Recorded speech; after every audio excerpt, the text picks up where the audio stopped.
catch me outside. How about that? Listen. Y'all know I be coming out here on this Periscope when I need to have a little therapy session. Let me start with something positive.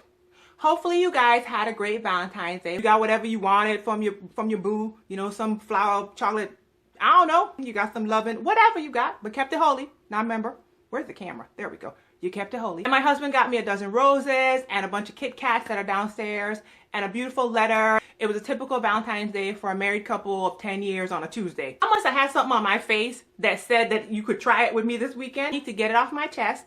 I need to put it out there and I need to leave it out there. We gonna talk about 3 times this weekend when somebody tried it. Hello? Tried it. That's my, you tried it. You tried it earrings. People mistake my niceness for weakness, but don't let the smooth taste fool you. Number 1. So if you've been following me on social media this weekend, you will know that I was part of a bridal expo and fashion show. If you want to see pictures galore, darling, just go to Instagram.com/glamazini and get your life, because my face was beat, okay? Hello? My cheekbones were slashed. When I tell y'all I had all the hair in the beauty supply store, I had 75 packs of hair on one side of my head with flowers all up in it. It was everything. Show ended like 4 or 5 o'clock. I had a full face beat. Do you hear me? A full face beat. And I had hours. We can't just go get our kid and just go home. We got to go do something. I had a perfectly good beat. But I just needed to be outside in the atmosphere, in the universe. Just needed other people to see what my face was capable of. So we decided to go to the mall. The first chick that tried it this weekend. Okay? We up in Sephora. I'm walking around the store and I realized every single time I take a step, this chick from the store is like this. So I'm like, what's really going on? So I take a step over there. It's me and my husband, and she like this. I hit the corner, she here. I hit this place, she here. I go here, she here. I step here, she went here. Ma'am.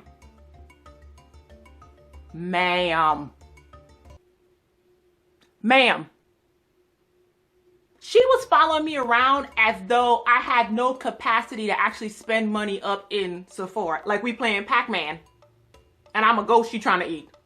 I told my husband, this lady is following us and she's making me uncomfortable and I don't want to be in the store no more. I literally went, check please, and I walked straight out the door.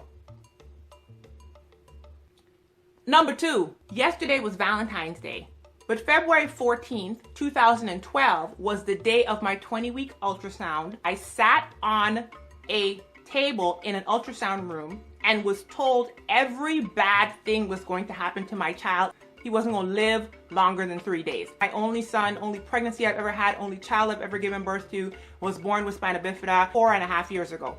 We just happened to have an appointment for a new neurosurgeon. We're gonna go to this person that specializes in curvature of the spine, right? An appointment, 8:30, bright and early on February 14th. I gotta get up at 5:30 in the morning to get to an 8:30 appointment at the hospital. Why? Because I gotta get up at 5:30 in the morning. I gotta get my son ready, and then it's an hour drive to the hospital. We hit traffic, we get down there, get him out the car, get his wheelchair, get him in the wheelchair, buckle him up, put his feet in the thing, get him, right? Go up to the 4th floor. I walk in, I say, hi, good morning. I'm here for an 8:30 appointment for Zion, my son, with Dr. So-and-so. And the receptionist was like, So I said, you look confused, and that's not a good thing. Now, mind you, it's 8:30 in the morning, you know. It's 8:30. I am not a morning person. I got up at 5:30. She said, well, I don't have an appointment down for you guys. What? She said, you know, I see your appointment in here, but it's been bumped. So I'm like, what does bumped mean? And she said, okay, give me a second. Let me call the nurse practitioner. Yeah, and this nurse practitioner had went back and forth. We were trying to schedule this thing for a while. I mean, it's a very important day to me.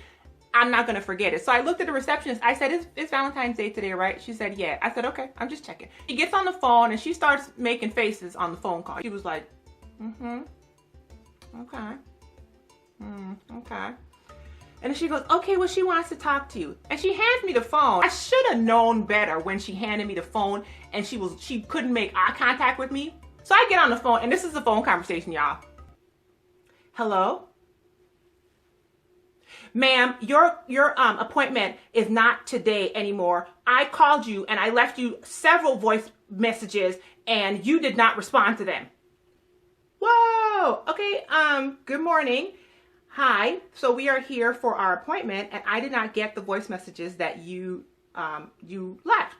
Well, I don't know why you didn't get the voice messages because I left them on your voicemail. I left them on February whatever day and February whatever day. And ma'am, you can't have an appointment right now at 8:30. We have to bump your appointment and this and that other.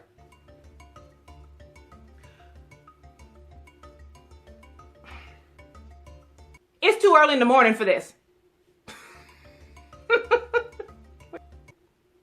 I said, ma'am, it's too early in the morning for this. I said, no, no. What you're not about to do is have me standing here at 8:30 in the morning, and I am at a hospital that it takes an hour to drive to. I had to wake up at 5:30 this morning and get my son ready, and I am at a neurosurgeon appointment with my child because he needs a neurosurgeon, and he's in a wheelchair. So what you're not about to do is talk to me like that this morning. I don't know if your Valentine's Day got off to a bad start, but trust and believe mine ain't starting too nice right now either. So what we gonna do is you gonna fix your tone and we're gonna start over. Boop. Yes, I did say all that. Yes, I did. Yes, I did. You know why I said all that, y'all?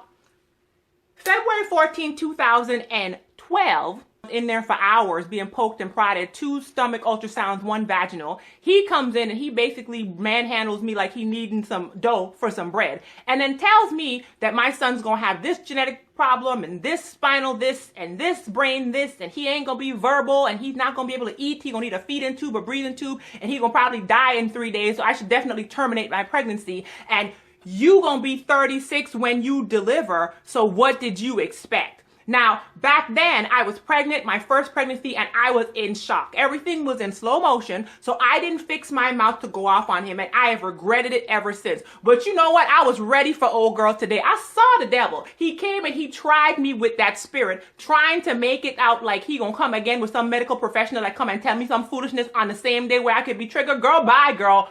Bye, girl. Adios. So, she went,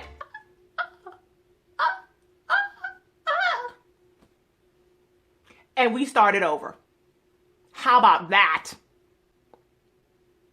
I don't know if y'all follow me on Snapchat. When the bus driver said that foolishness about Zion, what? I gotta be checking. You know what? It's because I'm 40 and the way my boundaries and my maturity level are set up right now, I just don't have time for it. And I said, so, can the doctor see us today? And if not, when can I get another appointment? Because she tried it. I can't. So the doctor couldn't see me until 11. I wanted my son to have school. He rescheduled. And then I went downstairs and bust out crying. I sure did. And the way my 40 is set up, I'm starting to realize that the opposite of depression is expression, which is why I'm speaking my boundaries more freely, and which is why I'm allowing myself to weep when I need to weep, because I needed that cry. I got off the phone. The poor receptionist, she was like this. She couldn't even look at me. Y'all know these people here in Missouri ain't ready for all of this island mouth. When you just speak up here in Missouri, they just freak out. I'm just a little too Virgin Islands from Missouri, and I'm okay with that. I've been coming to this hospital for 5 years. I've never had a scheduling issue like this. I don't know what just happened to me and why she felt like she needed to wrangle me up. I don't care if she had left me 27 messages. What you're not about to do is talk to me like that. No, you're not. No, not today, not ever. Number 3. This one, y'all, this one is of epic proportions. Y'all ain't gonna even. I don't know if it's still there because I haven't looked. But at this moment, there may be a photograph of my husband in a tuxedo, a woman in a bridal gown, together in a photograph on Facebook with the caption, "Happy Valentine's Day from hubby number 1."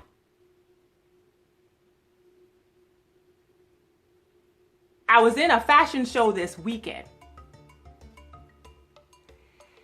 And it was a bridal fashion show, a fashion show of brides, the gowns and dresses that you wear when you're going for your matrimonials. Gowns and beautiful dresses. And we all were wearing gowns and beautiful dresses. And after the show, many of us got together and took pictures together. This particular model decided she was going to take a picture with my husband. And then she decided to post that picture along with a picture of her with one of the other male models. And the caption read, "Happy Valentine's Day from hubby number 1 and hubby number 2. So a picture of her in a wedding dress, my husband in a tuxedo, them next to each other. Happy Valentine's Day. Let me do it in slow motion so y'all can understand the level of disrespect from hubby number 1. Not husband. Hubby.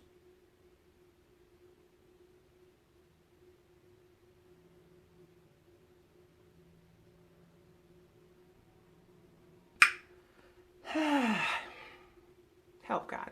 Y'all know I love Jesus, right? I love him. He's changed my life complete, and now I sit at his feet. So I'm gonna try. I see nothing wrong with it. I see the picture of the chick and him, and they were models in the show, so I said nothing. But then I see the caption.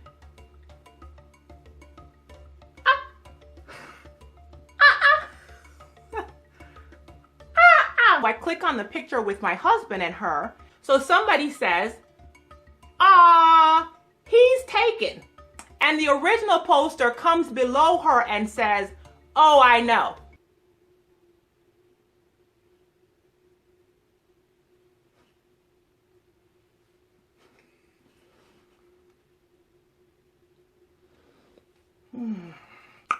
Which means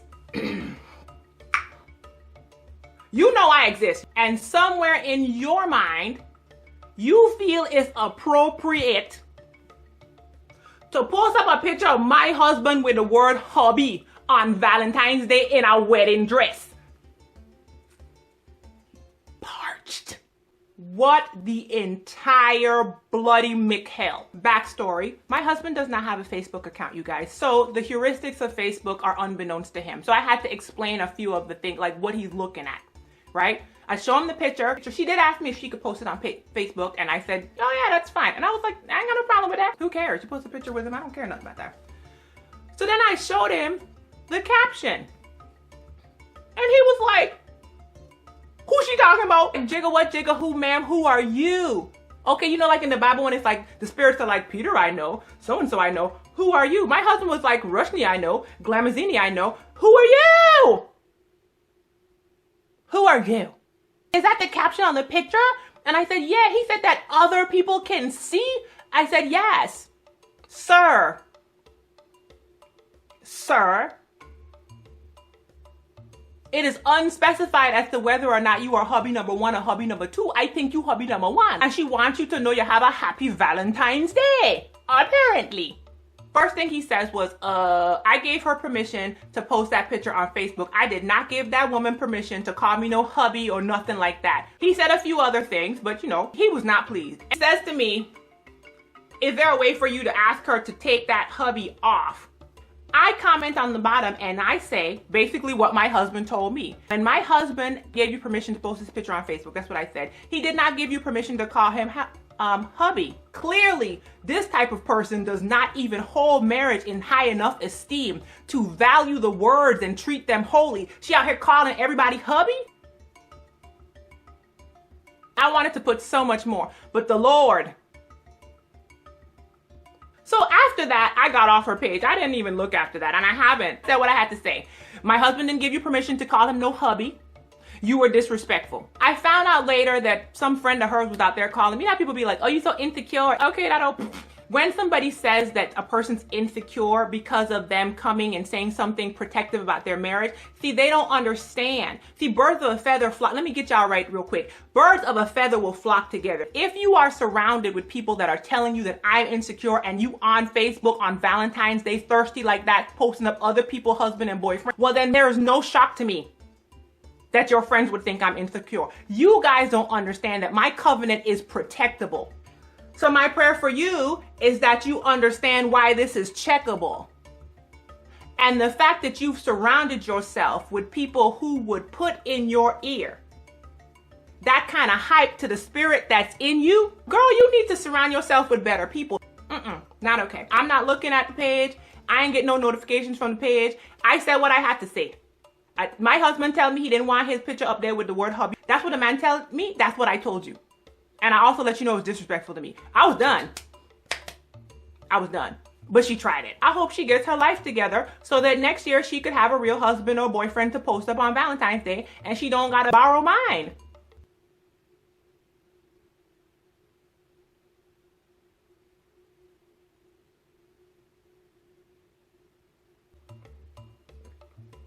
Y'all have a good one.